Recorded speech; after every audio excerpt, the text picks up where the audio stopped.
শেখ হাসিনাকে আশ্রয় দেওয়ার পর থেকেই মোদির যেন শনির দশা।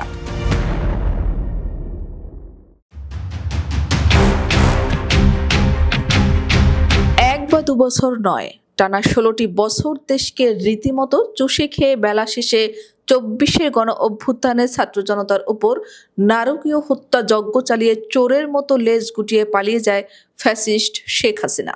আর প্রতিবেশী ভারতের নরেন্দ্র মোদী সরকারও লজ্জার মাথা খেয়ে সাদরে তাকে গ্রহণ করে নেয় তাদের দেশে।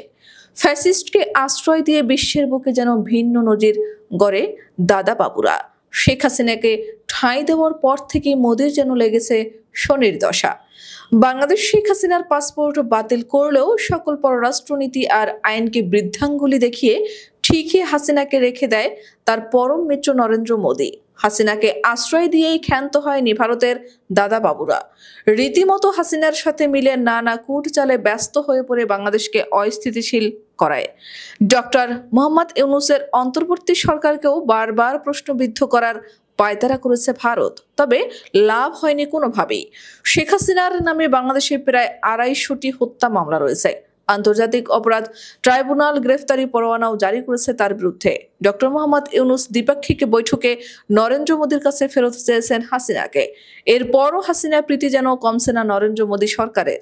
বাংলাদেশের মানুষ আর সরকারের সাথে ভারতের সম্পর্ক যাই হোক না কেন, ওদের যেন হাসিনাকে লাগবেই লাগবে। শেখ হাসিনাকে আশ্রয় দেওয়ার পর থেকেই নরেন্দ্র মোদীরও লেগেছে শনির দশা।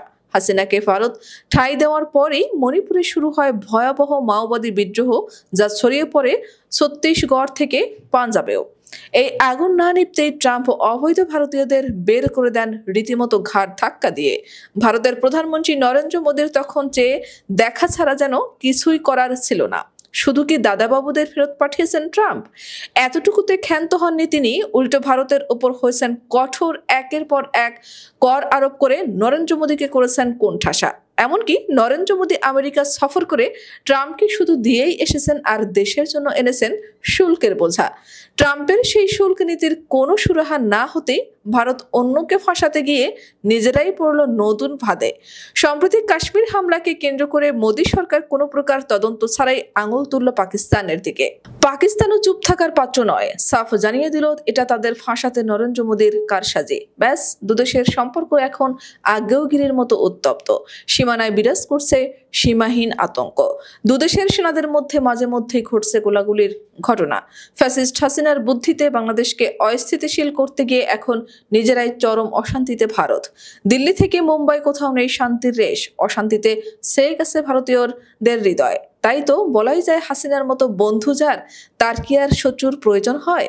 প্রসঙ্গত, শেখ হাসিনা ভারতে আশ্রয় নেওয়ার পর থেকে আন্তর্জাতিক চাপে রয়েছে মোদী সরকার। গত 8 মাসে শত চেষ্টা করে অন্য দেশে শেখ হাসিনাকে পাঠাতে পারেনি মোদী সরকার। এদিকে শেখ হাসিনাকে আশ্রয় দেওয়ায় নিজ দেশেও তোপের মুখে পড়েছে ভারত।